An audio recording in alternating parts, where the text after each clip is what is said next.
Super happy ko, Mima. Magkikita kami ngayon nila architect. Yung mga architect namin, super handsome. As in, talagang nung nakita ko sila, Mima, parang gusto ko na magpalit ng lahi. Ganun yung system. Tignan nyo, ito aking first option. From Shein, yan. Ayan, bagong bot. Yan.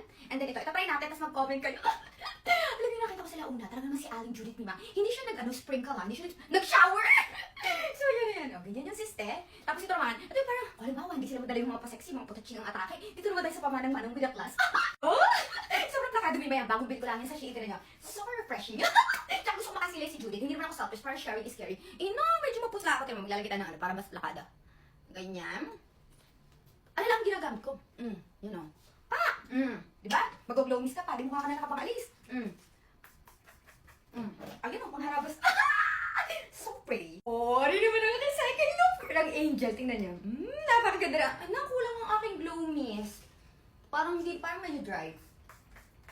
May SPF 15 na to, tapos hindi siya drying sa face, ganyan.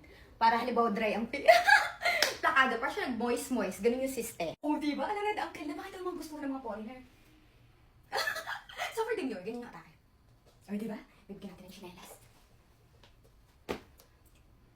Pagwawashin na natin.